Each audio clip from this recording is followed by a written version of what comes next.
TGE JAC secretary general. ముందుగా మధుసూదన్ గారు good morning. మీ దగ్గర నుంచి స్టార్ట్ చేద్దాం.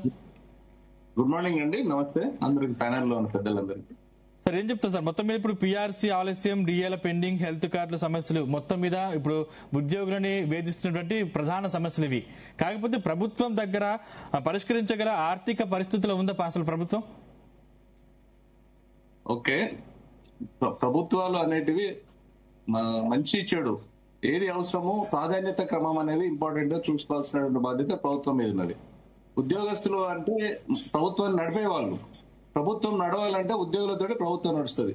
ప్రభుత్వానికి బడ్జెట్ రావాలన్నా ప్రభుత్వము పార్టీలు పెట్టినటువంటి మేనిఫెస్టోలు కావచ్చు, పార్టీ ఒక విధి విధానాలు వాళ్ళు గవర్నమెంట్ లోకి వచ్చిన తర్వాత పాలన కొనసాగించాలన్నా కూడా ప్రతి దానికి ఉద్యోగులే వారధి. ప్రజలకు ప్రభుత్వానికి మధ్యలో ఉండే వారధి ఎవరంటే ఉద్యోగస్తులు. మరి ఉద్యోగులకు ఇవ్వాల్సినటువంటి బకాయిలు కావచ్చు, వాళ్ళ సాలరీస్ కావచ్చు, వాళ్ళ పీఆర్సీ డిఏలకు సంబంధించి వాళ్ళ జీపీఎఫ్ లోన్స్ కావచ్చు, ఇవన్నీ విషయాల పట్ల వాళ్ళు కేవలం జీతాల మీదనే ఆధారపడి జీవిస్తారు.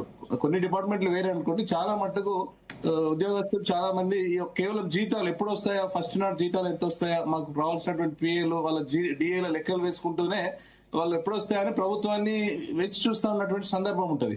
ఇటువంటి నిధులు ఏవైతే ఉంటాయో ప్రభుత్వం ఉద్యోగస్తులకు ఇవ్వాల్సినటువంటి నిధులు అవి ఖచ్చితంగా ప్రత్యేకంగా వాళ్ళకి కేటాయించాలి. దీన్ని వేరే ఈ సంక్షేమ పథకాలకు సంబంధించి, డెవలప్మెంట్ యాక్టివిటీకి సంబంధించి, ఈ దుబారా ఖర్చులకు సంబంధించినటువంటి వాటిలాగా వీటిని చూడొద్దు.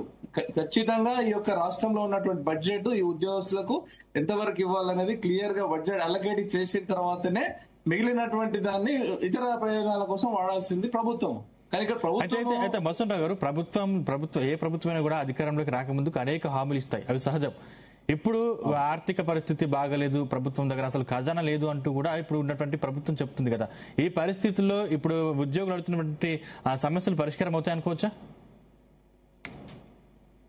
పరిష్కారం చేయాలి, అది డ్యూటీ, అది గవర్నమెంట్ డ్యూటీ. డబ్బులు లేవు అని అంటే ప్రభుత్వం ఫెయిల్ అయినట్టే.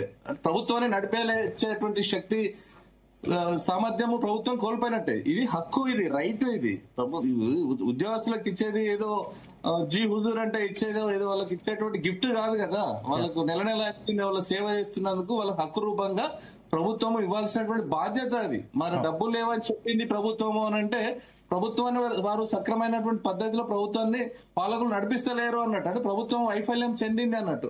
ఆటోమేటిక్ గా వాళ్ళు దిగిపోవాలి. మాతో చేతనైతేలే, మేము ఉద్యోగాలు కూడా చెల్లించలేని స్థితిలో ఉన్నాయని చెప్పి వాళ్ళు రిజైన్ చేసి వెళ్లిపోవాలి. ఇంకెవరైనా బాధ్యత గల వ్యక్తులు వచ్చి ప్రభుత్వాన్ని ఎట్లా నడిపేయాలనే ఆలోచనతో వాళ్ళు నడిపిస్తారు. కానీ వాళ్ళ ప్రభుత్వం వల్ల డిఏలు ఇవ్వకపోవడము, పిఆర్సీ దానికి సంబంధించిన దాని మీద కమిషన్లు వేయడము, కమిషన్లు ప్రభుత్వమే అప్పుడు కేసీఆర్ గారు ఉన్నప్పుడు వేసినటువంటి కమిషన్, అది శంకర్ అన్న ఐఏఎస్ ద్వారా వేసిండ్రు. కమిషన్ వేసిన తర్వాత 2023లో వేస్తే ఆ కమిషన్ అయిపోయింది. కమిషన్ అయిపోయిన తర్వాత వీరు వచ్చిండ్రు, రేవంత్ రెడ్డి గారు వచ్చిండ్రు. మళ్ళీ వీరు ఒక 6 నెలలు పెంచిండ్రు. ఈ 6 నెలల సమయం అయిపోయిన తర్వాత మళ్ళీ పెంచిండ్రు. ఇప్పుడు సెప్టెంబర్ లో క్లోజ్ అయిపోతుంది అది. అంటే కమిషన్ల రూపంలో వేస్తూ కమిషన్లు వేయడం ఏంటంటే అంతా లిస్ట్ ఉంటుంది కదా.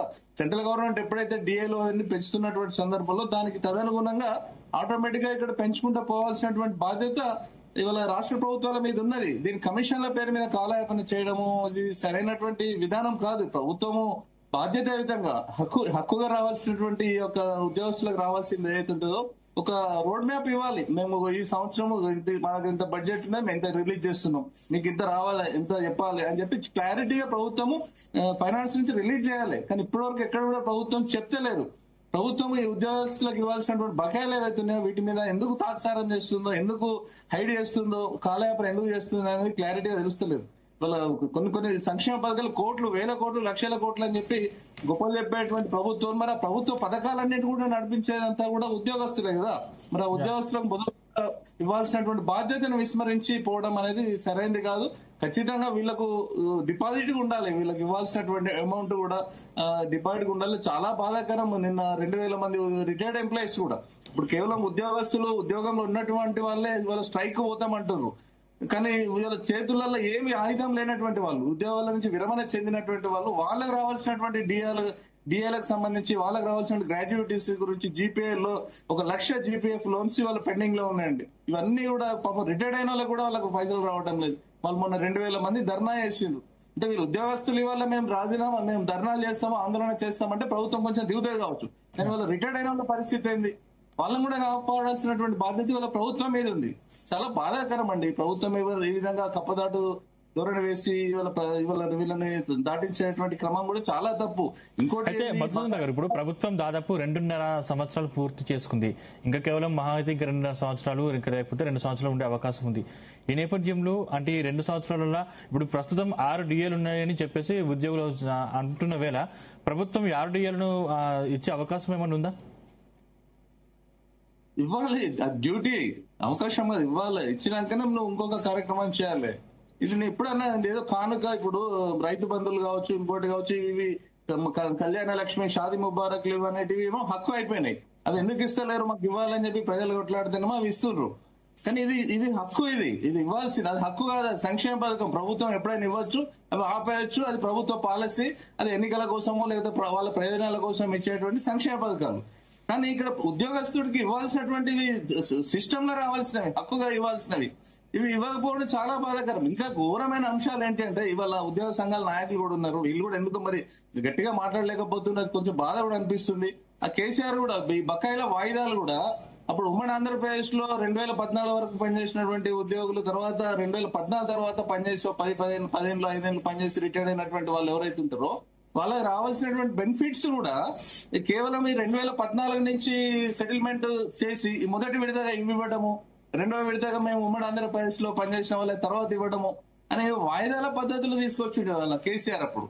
అదే సిస్టమ్ ఇవాళ రేవంత్ రెడ్డి ఎన్నికల మేనిఫెస్టోలో మేము ఉద్యోగస్తులకు ఏ విధమైనటువంటి ఇబ్బంది పెట్టమని చెప్పి ఇవాళ ఆయన పాలసీలు పట్టుకొస్తాము, అన్ని చేస్తాము, వాళ్ళ సంక్షేమం కోసం పాటుపడతామన్న రేవంత్ రెడ్డి గారు ఇవాళ ఆయన కూడా దాటవేసి హామీని దాటవేసి సేమ్ కేసీఆర్ లైన్ లోనే ఆయన పోతా ఉన్నాడు. ఇలా డిఏని ప్రత్యక్షంగా డిఏని చూస్తున్నాం కదా, 6 డిఏలకు సంబంధించింది ఎప్పుడైతే ద్రవ్యోబలం వస్తుంటుందో దానికి అనుగుణంగా ఎప్పటికప్పుడు పెంచుతూ ఉండాలి. ఇవాళ శంకరన్ కమిషన్ వేసి ఆ కమిషన్ ని 2023 నుంచి 26 వరకు కూడా తీసుకొచ్చి ఇవ్వకపోవడం ఏదైతే చాలా బాధాకరం.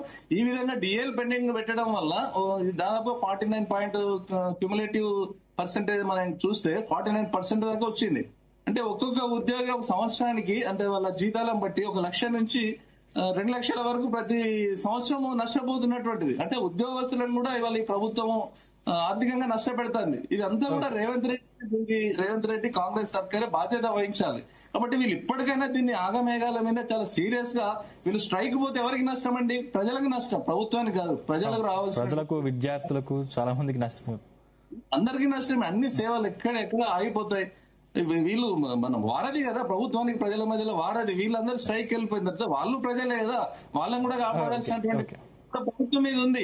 వాళ్ళ బాగోగులు చూడకుండా అన్ని రకరకాల ఈ ఓన్లీ ఈ యొక్క రాజకీయ ధోరణిలోనే రాజకీయంగానే ముందుకు పోతున్నారు తప్ప ఈ ప్రజా ప్రయోజనాలు, ఉద్యోగుల ప్రయోజనాలు చూడాల్సింది కూడా ఖచ్చితంగా ప్రభుత్వమే. ప్రభుత్వము ఈ దాట వేసే ధోరణి సరైనది కాదండి. ఖచ్చితంగా ప్రభుత్వం దీని బాధ్యత వహించాలి. వీళ్ళు కూడా ఉద్యోగ సంఘాలు కూడా కొంత ఈ మధ్య కేసీఆర్ ప్రభుత్వం తెలంగాణ రాష్ట్రం వచ్చిన తర్వాత కూడా రాజకీయాల వైపు కొంత మొగ్గు చూపుతుంది నాయకత్వం కూడా. అంటే ఇప్పుడు నేను ఏలూరు శ్రీనివాసరావు గారిని వారిని అనట్లేదు, ఉద్యోగ సంఘాలకు సంబంధించినటువంటి నాయకత్వం కూడా రాజకీయాల వైపు రావడము, రాజకీయ నాయకులు ముఖ్యమంత్రులకు దగ్గర కావడము, తద్వారా కూడా రాజకీయ ప్రయాణాలు వాళ్ళు ఎవరైతే అగ్ర నాయకత్వం సంబంధించినటువంటి వాళ్ళు కూడా కొంత రాజకీయ ప్రయాణాలు చూసుకోవడం, రిటైర్మెంట్ అయిన తర్వాత అదే రాజకీయ పార్టీలలో చేరి మంత్రులు కూడా అవుతున్నారు, కొన్ని శాఖలకు చైర్మన్లు అవుతున్నారు. ఈ తద్వారా ఏమైతుందంటే ఈ యొక్క ఉద్యోగుల సంఘాల యొక్క ఉద్యోగస్తుల యొక్క ప్రయోజనాలు తాకట్టు పెట్టేటువంటి స్థితి కూడా ఒక్కోసారి ఎక్కడో కూడా తప్పని పరిస్థితి ఏర్పడుతుంది. కొన్ని రకాలు ఏమైతుంది, ఎవరైనా ప్రశ్నించినటువంటి ఉద్యోగులు ఎవరైతే ఉంటారో, కొంతమంది మా హక్కుల కోసం కానీ మా నాయకత్వం ఎవరైనా వీళ్ళు ప్రశ్నించేటువంటి తత్వం ఉంటే వాళ్ళ మీద ఒక రకమైనటువంటి విజిలెన్స్ ఎంక్వైరీలు కావచ్చు, లేకపోతే ఏసీబీ రైట్స్ కావచ్చు. ఏసీబీ రైట్స్ అవినీతి చేసిన వాళ్ళ మీద చేయాలి, తప్పేం లేదు. కానీ పని కట్టుకొని కక్ష కట్టి కొంతమంది ఉద్యోగులను వేధించేటువంటి కార్యక్రమం కూడా ఇవాళ రాష్ట్ర ప్రభుత్వం అక్కడక్కడ చేస్తున్నట్టుగా నాయకత్వమే చేస్తున్నట్టు మళ్ళీ మీతో మాట్లాడతాను. బాధాకరం. రైట్ శ్రీనివాసరావు గారు, గుడ్ మార్నింగ్.